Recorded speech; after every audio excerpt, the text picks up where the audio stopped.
প্রিয় দর্শক, আসসালামু আলাইকুম। আমরা এখন আছি সাতক্ষীরা জেলার আগরদাড়ি ধলবাড়ি নামক এক গ্রাম। এই গ্রামের কৃষি উদ্যোক্তা। আমরা কথা বলবো বেগুনের একটা নতুন জাত, এই জাত সম্পর্কে কথা বলবো খলিলুর ভাইয়ের সাথে। ভাই আসসালামু আলাইকুম। ওয়ালাইকুম আসসালাম রহমতুল্লাহ বরকাত। ভাই, আপনার হাতের যে বেগুনগুলো, এগুলো কী জাতের বেগুন এগুলো?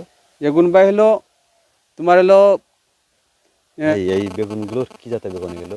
এগুন হলো স্পাইনি ইপি 18 করে। ইপি 18 ভাই, এই গাছগুলোর রোগ প্রতিরোধ ক্ষমতা কেমন? মোটামুটি ভালো। এই কয় মাস ব্যাপী এই বেগুনগুলো হয়? এগুলো হচ্ছে তোমার এই 3 মাসের ভিতরে বেগুনগুলো হয়ে যাচ্ছে। 3 মাসের ভিতরে। যে এগুলোর আপনার ডোকাছিদ্রকারী পোকা বা অন্যান্যগুলোর এর প্রতিরোধ ক্ষমতা কেমন? মোটামুটি ভালো। এই যে বেগুনটার হিসাব দেখতে অনেক বেগুন লাগাইছে, সবচেয়ে এই বেগুনটা আমরা হলো এই বেগুনটা লাগাই সুখ শান্তি পাইছি বেশি। এই বাজার চাহিদাগুলো কেমন? অনেক ভালো, অনেক ভালো। প্রথম দিকে যখন তুলছেন তখন কত করে কেজি ছিল? এই 70 টাকা কেজি ছিল। বর্তমান কত টাকা কেজি আইছে? এখন হয়েছে 22 টাকা 25 টাকা হয়েছে। প্রথম দিকে যখন বেগুন ছিল তখন এই ওজন কেমন ছিল একটা বেগুনের? এই 400, 450, 500 পর্যন্ত ছিল।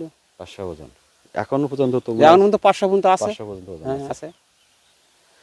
যে এর গাছগুলোর জীবনকাল কত থাকে? সর্বমোট গাছের জীবনকাল? ওই 4 মাস 5 মাস এরকম 5 থাকে। মাস এরকম হলো। মানে 5 মাস ধরে বেগুনটা ফল হতে থাকে। হ্যাঁ হ্যাঁ হতে থাকবে। মূলত এই লাগানোর পর সময় পর দেখা যায় প্রথম চান্সে যে বেগুনগুলো হয় একটু বড় হয়, তারপর আস্তে আস্তে একটু ফলগুলো ছোট হয়। জি জি। লাগানোর সঠিক হ্যাঁ, সময়টা হ্যাঁ। কখন থাকে? কোন সময়টা বেগুন এটা? এইটাই এখন কি এই যে প্রথম ধরনের বেগুন হলো এটা হলো সবচেয়ে ভালো না, হচ্ছে। এটা মূলত এগুলো শীতকালীন বেগুন কি হ্যাঁ, গ্রীষ্মকালীন? শীতকালীন বেগুন। শীতের জন্য এটা আর পারফেক্ট শীতের থাকে। জন্য এটা হলো শীতের বেগুন এটাই। জি। এটাই। এই ধরুন।